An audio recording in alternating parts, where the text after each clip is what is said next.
Inzoka ihahamuye abantu mu karere ka Nyabihu, ikaba yizirinze ku nka ku buryo bukomeye, kuyirekura byabaye ingorabahizi. Ikaze ndabakiriye, ndi umugaragu w'amakuru n'ibyegeranyo pero nkaba ngiye kubagezaho amakuru akurikira. Mu karere ka Nyabihu, umuturage yari avuye kwigurira inka ye nk'uko bisanzwe, afite agakona yishoreye, nibwo yari afite telefone, arangariye kuri telefoni, inka ye yegera ahagana ku mugezi umena amazi avuye mu birunga, aho uwo mugezi inka yahise ijya gushoka amazi. Uyishoreye yarahugiriye kuri telefoni, mu kureba yakebutse neza, asanga inka ye ikiyoka cyayiziritseho cyane ku buryo bukomeye, nibwo ahise atabaza, ahamagara abaturanyi n'inzego z'umutekano zihita zihagera, ariko babuze icyo bakora. Ikiyoka cyabaye ingorabahizi, cyanze kurekura inka, ariko abaturage bari gushima Imana bagira bati Imana ikoze ibi ni agatangaza. Uyu mugezi abana bakundaga kujya kuwuvomamo no kudaha amazi yo gukaraba no gukoresha mu rugo mu gihe imvura itaguye, ngo iki kiyoka cyari kuzafata umwana cyangwa se undi muntu kikamurya, kubera ko ni kinini cyane, biroroshye kuba cyamira umuntu. Murabona ko hano kuri screen cyangwa se kuri iyi cover, murabona uburyo ari kinini cyane ku buryo cyahita kirya umuntu.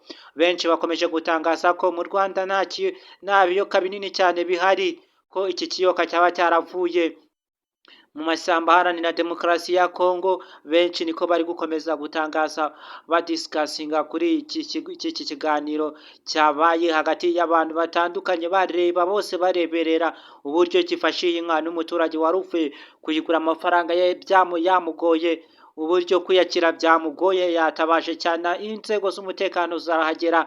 Ariko uburyo bari gutangaza amakuru yandi, bari gutangaza inzego z'umutekano bari kuvuga ko bagiye kuzana, bazanye imiti bakagitera kugira ngo kihave, ariko sinzi niba kitayiriye cyangwa kitayirumye ngo kiyisige ubumara, ku buryo iyi nka nta n'umuntu wayirya.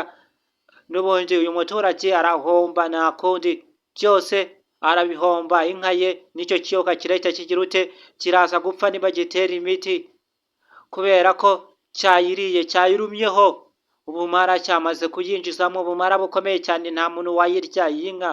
Ubwo ngubwo umuturage arahombye, nta kundi, ibibazo ntabwo biteguza, biza igihe bishakiye. Gusa ndabakiriye abantu mwese mugeze hano kuri uyu muyoboro bwa mbere, muramenye ntimugende mumeze nka cya kinyoni cyagiye kitavuze bitegeshwe.